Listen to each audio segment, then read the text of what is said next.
Assalamualaikum warahmatullahi wabarakatuh. Halo adik-adik, bagaimana kabarnya hari ini? Semoga semua selalu diberi kesehatan dan juga tetap semangat ya belajarnya. Perkenalkan, nama kakak Ratu Anastasia Aziza dari Pendidikan IPA Universitas Sultan Ageng Tirtayasa. Pada kesempatan kali ini, kakak akan mengajak kalian untuk belajar bersama kakak mengenai klasifikasi materi dan perubahannya. Sebelum kita memulai pembelajaran pada hari ini, ada baiknya kita berdoa terlebih dahulu menurut kepercayaan dan agama masing-masing. Berdoa dimulai. Selesai. Yuk simak penjelasannya. Dari ketiga jenis benda di gambar, apakah yang membedakannya? Lalu, apakah itu materi? Yap, benar. Materi adalah sesuatu yang mempunyai massa dan juga menempati ruang. Berdasarkan wujudnya, materi dibagi menjadi 3 kelompok. Yang pertama ada zat padat, zat cair, dan zat gas. Zat padat memiliki ciri-ciri mempunyai bentuk dan volume yang tetap, dan juga jarak antar partikel zat padat sendiri itu sangat rapat. Partikel pada zat padat tidak dapat bergerak dengan bebas. Contohnya itu ada jam tangan dan sendok. Berbeda nih dengan zat padat, zat cair sendiri memiliki ciri-ciri mempunyai volume tertentu namun tidak mempunyai bentuk yang tetap karena bergantung dengan media yang digunakannya. Nah, untuk jarak partikelnya sendiri itu lebih renggang dan partikel-partikel zat cairnya pun itu dapat bergerak dengan bebas namun dengan terbatas. Untuk contohnya sendiri itu ada air minum di dalam gelas. Yang terakhir itu adalah zat gas. Zat gas sendiri memiliki ciri-ciri tidak mempunyai bentuk dan volume yang tertentu. Namun dibandingkan yang lain, jarak antar partikel zat gas sendiri itu sangatlah renggang. Partikel-partikelnya pun dapat bergerak dengan sangat bebas. Contohnya itu ada udara dan asap. Ternyata ada loh asap yang berbahaya bagi tubuh kita, yaitu adalah asap rokok. Asap rokok dapat menyebabkan berbagai macam penyakit. Maka dari itu, kita dilarang merokok ya adik-adik. Perhatikan semua benda yang ada di sekitar kalian ya. Apakah ada pensil, atau buku, atau lain sebagainya. Nah, semua benda yang ada di sekitar kalian itu tersusun dari materi. Ilmuwan sendiri menggolongkan materi ini berdasarkan komposisi dan sifatnya. Berdasarkan komposisinya sendiri, materi yang ada di alam dapat diklasifikasikan menjadi zat tunggal dan zat campuran. Zat tunggal ini terbagi menjadi 2, yaitu unsur dan senyawa. Sedangkan campuran ini ada campuran heterogen dan campuran homogen. Apa sih yang dimaksud dengan unsur, senyawa, dan campuran? Yuk simak. Unsur. Banyak sekali unsur yang ada di alam yang dapat kamu jumpai di kehidupan sehari-hari. Contohnya itu seperti besi, timah, seng, tembaga, dan nikel. Nah, coba kalian perhatikan potongan besi jika dibagi lagi menjadi bagian yang terkecil itu akan menjadi atom besi.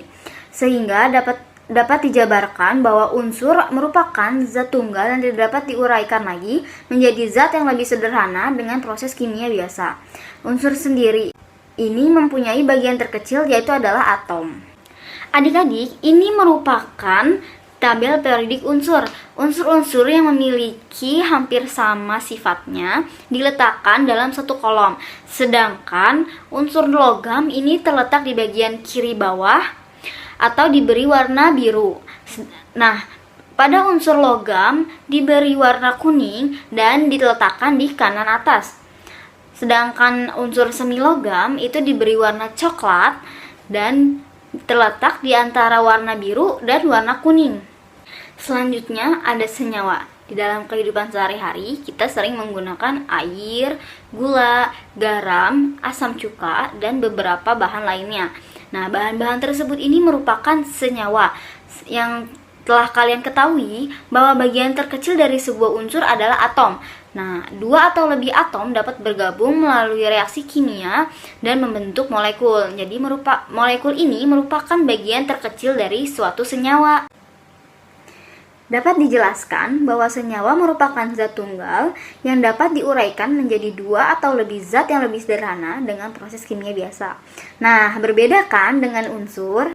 Misalnya, air memiliki rumus H2O dapat diuraikan menjadi unsur hidrogen dan oksigen. Campuran adalah suatu materi yang terdiri atas dua zat atau lebih dan masih mempunyai sifat zat asalnya. Nah, campuran ini terdiri dari campuran homogen dan campuran heterogen. Campuran homogen. Campuran homogen juga disebut dengan larutan.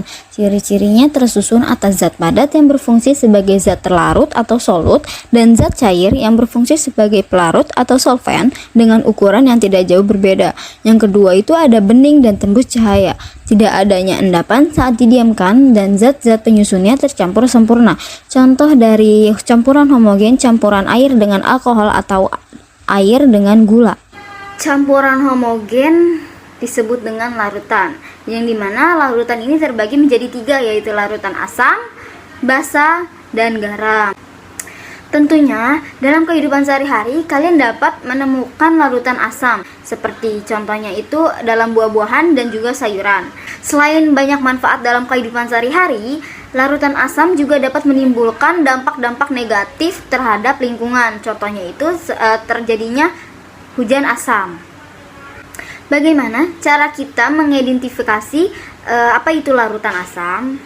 Ciri-cirinya, rasanya masam tentunya ya, dan juga tidak boleh dicoba kecuali makanan. Yang kedua itu dapat menimbulkan korosi. Yang ketiga, mengubah kertas lakmus biru menjadi merah.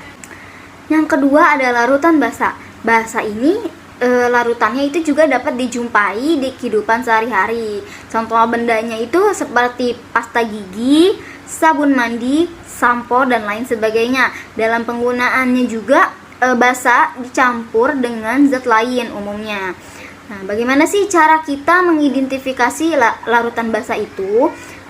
Sifat-sifatnya itu mempunyai rasa agak pahit. Tentunya tidak boleh dicoba ya adik-adik. Nah, yang kedua itu terasa licin di kulit dan mengubah kertas lakmus menjadi biru.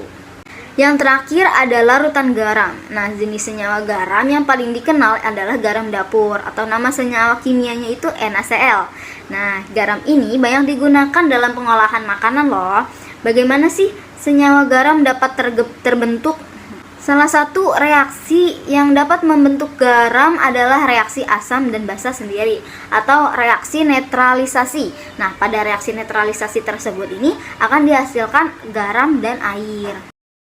Selanjutnya ada campuran heterogen. Campuran heterogen memiliki ciri-ciri partikel-partikel yang bercampur memiliki perbedaan massa jenis besar, keruh dan tidak tembus cahaya, terdapat endapan saat didiamkan, pencampurannya juga tidak merata. Contohnya itu adalah pasir dalam air. Campuran heterogen ini terbagi menjadi dua, yaitu ada suspensi, contohnya itu pasir dalam air. Yang kedua itu ada koloid, contohnya itu susu, darah, dan asam. Metode pemisahan campuran seperti yang sudah kita pelajari sebelumnya, campuran terdiri dari dua atau lebih zat. Nah, untuk memperoleh zat murni sendiri, penyusun campuran tersebut ini harus dipisahkan. Prinsip pemisahan campuran ini didasarkan pada perbedaan sifat-sifat zat penyusunnya, seperti wujud zat, ukuran partikel, titik leleh, titik didih, sifat magnetik, kelarutan, dan lain sebagainya.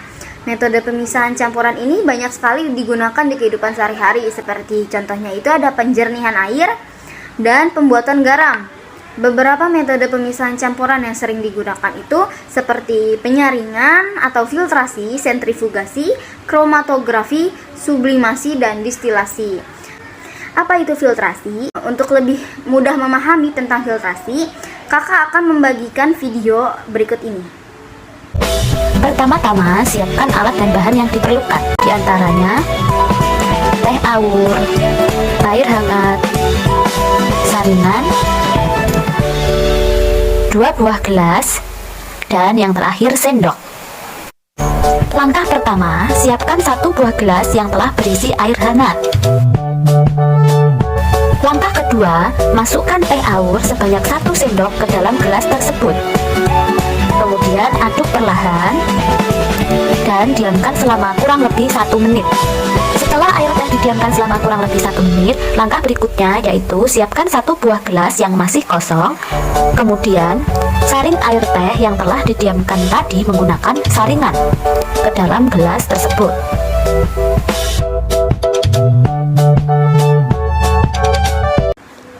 Bagaimana videonya? Seru kan? Nah, kalian bisa melakukan percobaan di rumah dengan didampingi orang tua ya tentunya. Alhamdulillah pembahasan pada materi kali ini sudah selesai. Semoga materi kali ini dapat bermanfaat bagi adik-adik di rumah. Dan juga tetap semangat dan terus belajar ya. Jangan pantang menyerah. Semangat!